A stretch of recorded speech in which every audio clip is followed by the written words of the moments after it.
we have another awesome congressional candidate, this time for New York's 10th district. Her name is Lindsey Boylan. Lindsey, thank you for being here. Thank you for having me, Francesca.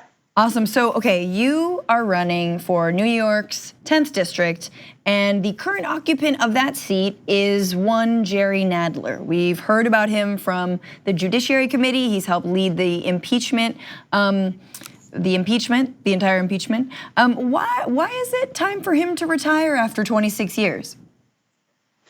So I actually did the math this morning, and I was 8 when he came into office, and I'm not that young. And in that time, this has become the most unequal district in the country. So the biggest question of our time, inequality and climate change, is happening and is right in the center of our district and our community. This is an extremely blue district. It's only going to elect a Democrat, and we should elect someone who's going to wake up every day and confront the biggest issues of our time.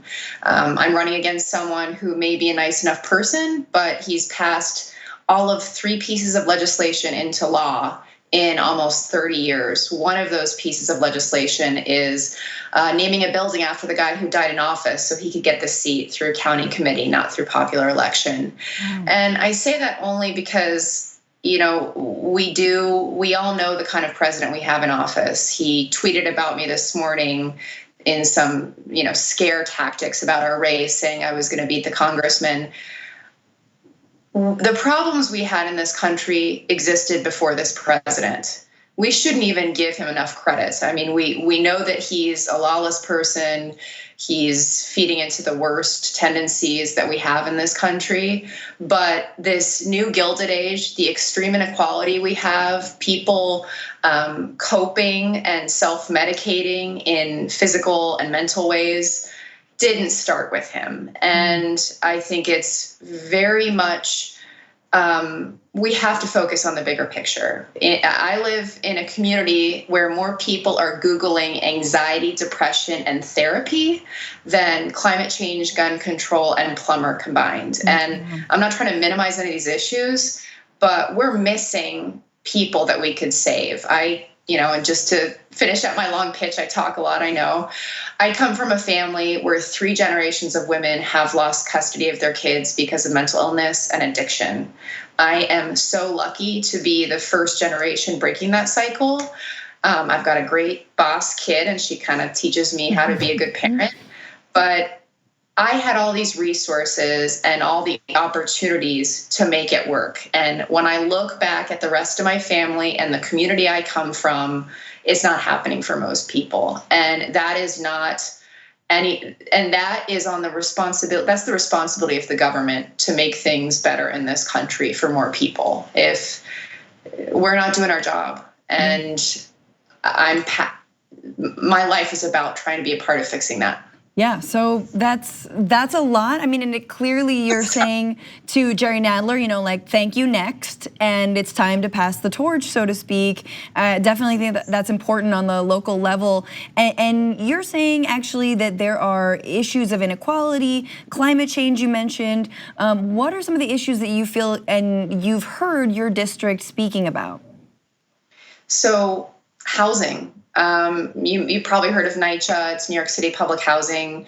We have thousands of people, families, elderly, kids going parts of the winter without heat and hot water. This was a slow-moving disaster. The federal government disinvested in New York City's public housing over the course of decades. And our leaders, including my congressman, didn't hold the federal government to account, didn't say you can't walk away from something you created. The concept of public housing is a really important one in this country, just like supportive housing, just like low-income housing, like workforce housing, things we should be investing in much more, and instead we're stepping away from. Even beyond New York City's public housing crisis and the disinvestment we've seen for decades, I knock on doors every week, and I can tell you that I don't interact with anyone who isn't challenged by the housing crisis in New York City. Right. So many people are 1 month away from not having a place to live if they have one unanticipated trip to the hospital in an ambulance. But if you're elected, where do you start? You're in Congress, and where does it start with when it comes to affordable housing and fixing this housing crisis? Not just for your district, but for the country. There's so many different angles, so many, a lot of discussion on where, it's building more housing, it's, rent control. Where are your thoughts on that? It's a few things. One, we have to do right by the public housing that exists. We have to invest to the tune of $30 billion plus in public housing.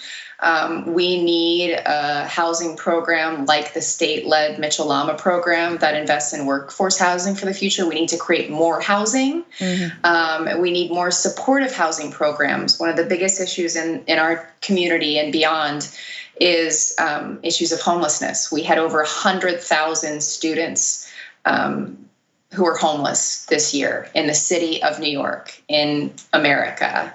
And we have to create much more supportive housing, new housing for families that would not otherwise be able to stay in the city, more low-income housing tax credits. Every kind of housing program we need to invest heavily in, because it connects to, it's at the heart of inequality. If you can't afford to stay in your community, it's traumatizing, it's destabilizing. We need to throw all kinds of resources at this problem, increase the number of vouchers massively. There's a years-long waiting list to get housing vouchers, even if you qualify, which is, to me, unfathomable that we're waiting, that we're making veterans and families that qualify for vouchers wait years to get access to them. We've just stepped away from this, and we need to robustly invest in building new housing, public housing, supportive housing, workforce housing. What is supportive housing? You're using the phrase a lot, and I haven't heard it actually. Does that include vouchers, or what does that mean? I think, if I could describe three issues I hear a lot about, which you asked about, it's, obviously climate change, it's inequality, which I think is manifested both through housing and healthcare, big proponent of Medicare for all. And the third, that maybe people don't bring up all the time first, but the minute I bring it up, it's the biggest thing on people's mind, and it's mental health in this country. And the levels of addiction, the levels of I have several family members who, coming out of prison, could be much better off, much more productive, more supportive of their kids, of their family members, if they had a resource, if they had housing that would really help them reintegrate into the real world.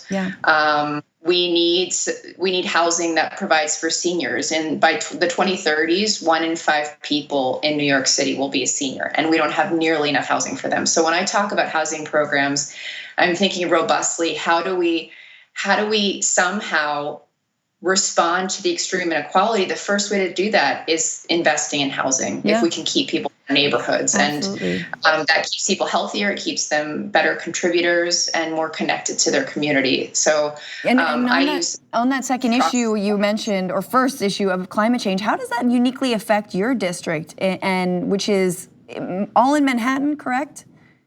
It's Manhattan and parts of Brooklyn, but that answer actually connects to your question, because even the Brooklyn parts, we have the coastline of Brooklyn, and we have the coastline of Manhattan. This is a district probably more than any, or on the top of New York City, that has the most coastline. It was the worst hit by Hurricane Sandy. I came back from my honeymoon, and we didn't have power for a week. It was like being an I Am Legend. And 7 years later, it's funny, but for a lot of people, 7 years later, we're still recovering. And you know what?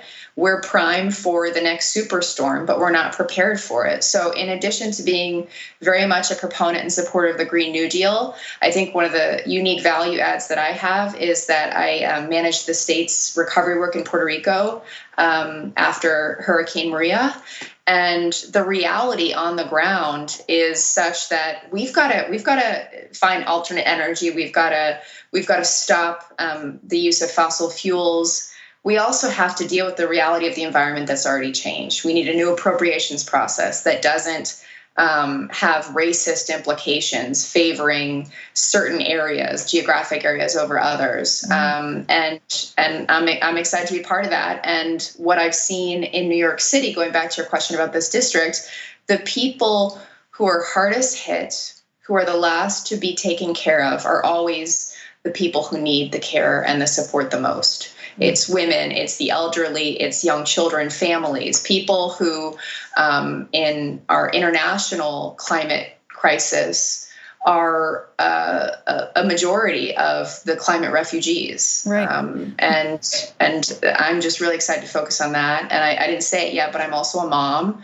And I'll be the first woman to represent this district in 50 years, even though it's the home of the Statue of Liberty, of Stonewall, of all these important, iconic New York and American places. I think we should have a much more diverse representation, and I think we'd get much more diversity of things actually getting done in DC. Lindsey Boylan, thank you so much for joining me on the conversation. To find out more about your campaign, we can go to your website, right?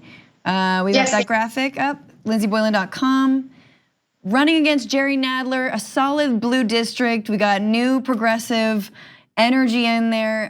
It's an honor. Thank you so much for speaking with us. Thank you. Thank you for letting me talk. I really appreciate it. Thanks for watching this free clip of the Young Turks. Don't forget to become a TYT member today. For more exclusive content, join now at tyt.com/join.